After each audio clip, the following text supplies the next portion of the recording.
Bagaimana kalau gagal? Bagaimana kalau berhasil? Bagaimana kalau aku gagal?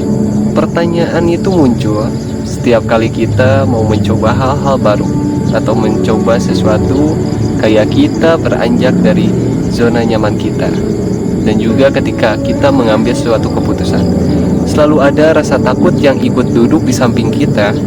Dan tanpa kita sadari, kita lebih sering berhenti sebelum kita benar-benar memulainya. Kita terlalu sering membayangkan skenario terburuk dari apa yang akan kita lakukan. Gagal, ditinggalkan, ditertawakan. Padahal, bagaimana kalau kita ubah pertanyaannya menjadi, bagaimana kalau aku berhasil? Gimana kalau keputusan kecil hari ini ternyata bisa membawa kamu ke hidup yang jauh lebih baik? Gimana kalau keberanianmu hari ini jadi awal dari cerita besar yang belum pernah kamu bayangin?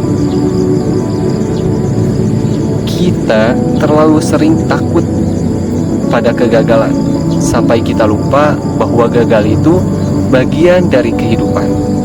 Orang yang kamu lihat sukses hari ini, mereka pun pernah jatuh, mereka pun pernah gagal.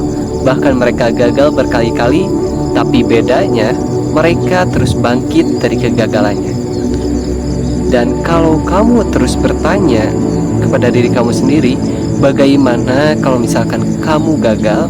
Coba tanya juga kepada diri kamu sendiri, bagaimana kalau misalkan kamu itu ternyata hebat? Dan kalau kamu gagal, gak apa-apa kok. Kamu belajar sesuatu dari kegagalan kamu. Tapi kalau kamu berhasil, hidupmu bakalan bisa berubah. Dan misalkan kamu berpikiran terus gagal, kamu harus ubah pertanyaan itu. Jadi kalau suatu hari nanti kamu bertanya, bagaimana kalau aku gagal? Jangan lupa juga tanyain kepada diri kamu sendiri, bagaimana kalau kamu berhasil? Karena kamu gak akan pernah tahu kalau kamu gak pernah mencobanya. Maka dari itu, coba aja dulu, jangan pernah menyerah sebelum kamu memulainya. Dan belajarlah dari kegagalan.